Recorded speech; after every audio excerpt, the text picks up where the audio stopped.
अहराम मिस्र इस रुई ज़मीन का सबसे कदीम अजूबा, वो मकाम जहाँ फ़िरौन मिस्र की लाशों के साथ तारीख़ के बेशुमार राज दफन हैं। हज़ारों साल पुराना ये अहराम क्या खिलाई मखलूक की तामीर है? क्या ये अहराम तूफ़ान नूह के वक्त भी मौजूद था? हज़रत मूसा अलैहिस्सलाम के वक्त के फ़िरौन से इस अहराम का क्या ताल्लुक़ है? आज हम इस वीडियो में अहराम मिस्र के पुरअसरार मालूमात और राज़ों से पर्दा उठाएंगे।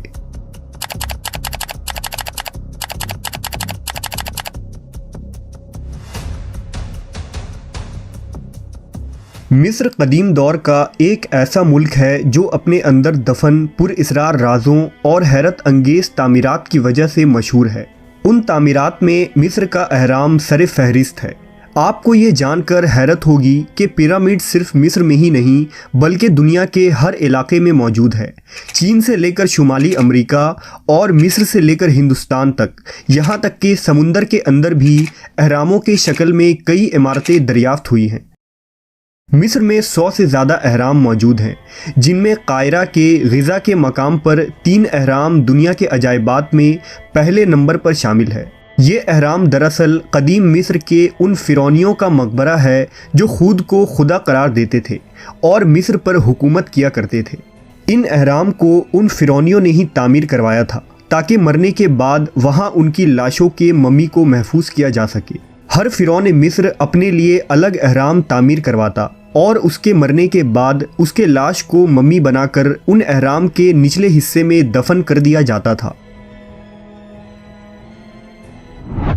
मिस्रियों का ये अकीदा था कि मरने के बाद इंसानों का दूसरा जन्म होता है जो इसी दुनिया में दूसरे शक्ल में पैदा होते हैं। लिहाजा उन फ़िरौनियों के साथ उनके तमाम साजो सामान और ख़जानों को भी उन मकबरों में दफन कर दिया जाता था। आज इन अजीमुशान अहराम को देखकर जहन में सबसे पहले ये सवाल पैदा होता है कि आखिर इतने बड़े अहराम को किस ज़माने में क्यों और कैसे बनाया गया होगा। लिहाजा इन सवालात के जुस्तजू में सदियों से रिसर्च जारी है।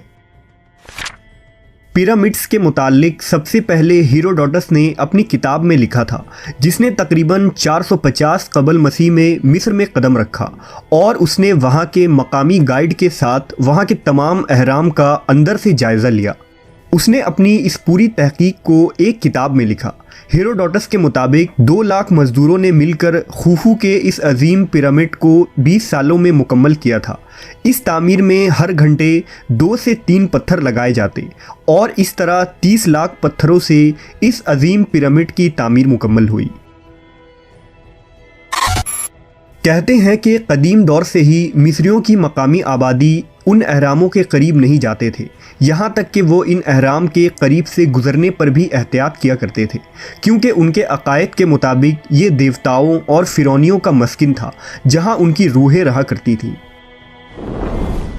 सोचने वाली बात यह है कि इन अजीम अहरामों को 3500 साल कबल कैसे तामीर किया गया होगा, जब टेक्नोलॉजी और मशीन भी मौजूद न थी, जबकि आज के जदीद मशीनों का सहारा लेकर भी ऐसे पिरामिड्स बनाना नामुमकिन है।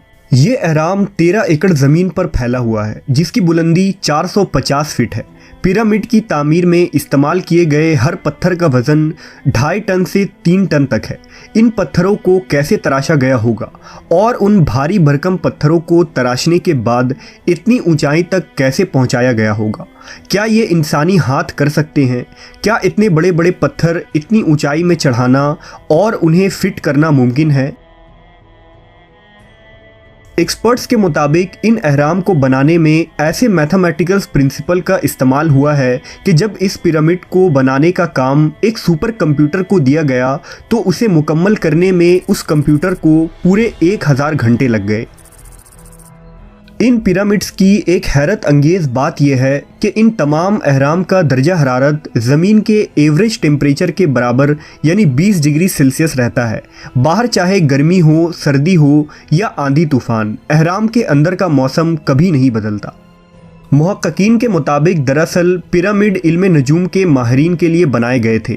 बाज़ कहते हैं कि पिरामिड ज़लज़लों को रोकने का काम किया करते हैं और चंद साइंटिस्ट का ये भी मानना है कि पिरामिड दरअसल पावर प्लांट है जिसे कदीम मिस्री लोग तवानाई हासिल करने के लिए इस्तेमाल किया करते थे।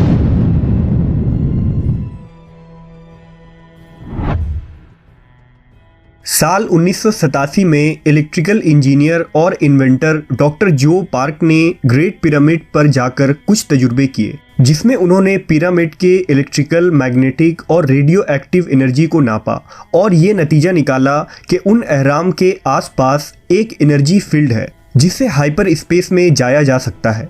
फिजिक्स की थ्योरीज भी ये कहती है कि इस कायनात के कुल 6 डायमेंशंस है और ये डायमेंशन अपने आप में एक अलग दुनिया है जहां उन पिरामिड्स के ज़रिया सफ़र किया जा सकता है। जो ये साबित नहीं कर पाए, लेकिन मरने से कबल वो ये कहा करते थे कि अगर हम पिरामिड के राज को जान गए तो पिरामिड को एक टाइम मशीन के तौर पर इस्तेमाल किया जा सकता है। साल 2020 में स्पेस एक्स और टेस्ला के मालिक एलॉन मस्क ने अहराम मिस्र को लेकर ये दावा किया कि उन्हें एलियंस ने बनाया है, जिसके बाद इंटरनेट पर तरह तरह की चर्चाएं शुरू हो गई थी। इस तरह एलियंस पर रिसर्च करने वाले एक ग्रुप ने यह भी दावा किया कि अहराम मिस्र में दफन लाशें मार्स से आए खिलाई मखलूक के हो सकते हैं। उनका दावा है कि हज़ारों साल पहले मार्स पर रहने वाले एलियंस इस ज़मीन पर आए और ज़मीन पर उन्होंने हज़ारों सालों तक हुकूमत की थी। लिहाजा उनके एहतराम और तौक़ीर में उनके मौत के बाद लोगों ने उनके लाशों को दफनाने के लिए उन अहराम की तामीर की और वहाँ उनके मकबरे बनाए। एलियंस की वो कदीम सिविलाइजेशंस हमसे कई गुना ज़्यादा एडवांस टेक्नोलॉजी के मालिक थे, जो पिरामिड को दूसरी दुनिया और हमारी दुनिया के दरमियान दरवाजे के तौर पर इस्तेमाल किया करते थे। क्या कुरान मजीद में भी इन तारीख़ी अहराम के मुतालिक कोई जानकारी मिलती है और इस्लामी उलमा व मवर्रखीन का इन अहराम के मुतालिक क्या राय है? कुछ उलमा इन अहराम का ताल्लुक हज़रत मूसा अलैहिस्सलाम के दौर के फ़िरौन यानी रामेसस सानी से जोड़ते हैं। सूरह क़सास की आयत 37 में बयान हुआ कि फ़िरौन ने कहा कि ए अहले दरबार, मैं अपने सिवा किसी को तुम्हारा खुदा नहीं मानता, तो हामान से कहो कि मेरे लिए गारे को आग लगवा कर ईंटें पकवा दो, फिर उससे एक ऊंचा महल बनवाओ ताकि मैं मूसा के खुदा की तरफ चढ़ जाऊं, और मैं तो उसे झूठा समझता हूँ। इन आयात की रोशनी में कुछ उल्मा की राय है कि मुमकिन है कि फ़िरौन ने आसमान के खुदा की तरफ जाने के लिए उन बुलंद अहरामों की तामीर का हुक्म दिया था जो उसके दौर हुकूमत में मुकम्मल हुआ, और इस तरह बाद में आने वाले फ़िरौनियों ने अपने लिए अहराम की तामीर शुरू करवा दी। मशहूर तारीख़दां अल मसूदी ने अहरामों के बारे में लिखा था कि अहराम मिस्र की तामीर तूफ़ान नूह से पहले एक बादशाह ने की थी जिसका नाम सौरेट था, जिसे यहूदी इन्नोक के नाम से पुकारते हैं। कहा जाता है कि इन्नोक सितारों के इल्म के माहिर थे जिन्होंने अपने इल्म के ज़रिया तूफ़ान नूह की पहले से पेशन गोई कर रखी थी। इसलिए इस बड़ी तबाही से बचने के लिए उस बादशाह ने अहरामों की तामीर की, जिसमें उन्होंने अपने तमाम ख़जाने और अपनी इल्मी तहरीरों को रख दिया था। अहराम मिस्र के मुतालिक हिंदुस्तान के मशहूर आलिम दीन इमाम अहमद रज़ा ख़ान बरेलवी की तहकीक भी काबिल ज़िक्र है। इमाम अहमद रज़ा की तसनीफ़ अल मलफूज़ जो 1338 ईस्वी में शाये की गई थी, उसमें उन्होंने मिस्र के उन अहराम का तज़करा किया है और लिखा है कि उन अहराम की तामीर हज़रत आदम अलैहिस्सलाम से 14,000 बरस पहले हुई। हज़रत नूह अलैहिस्सलाम की उम्मत पर जिस वक्त अज़ाब तूफ़ान नाजिल हुआ तो ज़मीन से पानी उबल पड़ा और तमाम ऊंची ऊंची इमारतें सैलाब में डूब गईं। इस तूफ़ान में सिर्फ 2 इमारतें मसले गुंबद और मीनारा बाकी रह गई थीं जिन्हें कुछ नुकसान न पहुंचा। उस वक्त रोए ज़मीन पर सिवाय उन 2 इमारतों के और कोई इमारत न बची। इमाम अहमद रज़ा के मुताबिक उन इमारतों में से एक इमारत अहराम मिस्र था, जिसकी तामीर इंसानों ने नहीं बल्कि हकीकतन कौम जिन्नात ने की थी। इमाम अहमद रज़ा ने इल्मुल हिसाब और इल्म फ़ल्कियात के ज़रिया जिन्नातों की पैदाइश, जिन्नात की तामीरी अमल और सितारों की चाल और उससे मिस्र की इमारतों की तारीख़ का अंदाज़ा लगाया है। ये एक बेशकीमत तहरीर है जिसकी बुनियाद पर उन अहरामों की तारीख़ और तामीर के तहकीक के लिए नए दरवाज़े खोले जा सकते हैं। अहराम मिस्र आज भी साइंसदानों के लिए एक पहेली है जिस पर रिसर्च जारी है। इन पिरामिड्स में मौजूद सैकड़ों दरवाजे और मकबरे ऐसे हैं जिनकी दरियाफ्त अब तक बाकी है। तो क्या मुस्तकबिल में इन अहरामों से किसी ऐसी चीज़ की दरियाफ्त मुमकिन है जो इंसानी जहन को दंग कर सकती है? क्या ये अहराम सिर्फ फ़िरौनियों के मकबरे हैं या किसी कदीम तहजीब के एडवांस टेक्नोलॉजी का हिस्सा? शायद इंसानी जहन अभी इस मकाम पर नहीं पहुंचा कि उन अहरामों के मैकेनिज़्म को समझ पाए, लेकिन क्या होगा जब उन अहरामों की सच्चाई हमारे सामने आएगी? क्या इंसानी अक्ल इन पुरअसरार राज़ों को जानने के लिए तैयार है?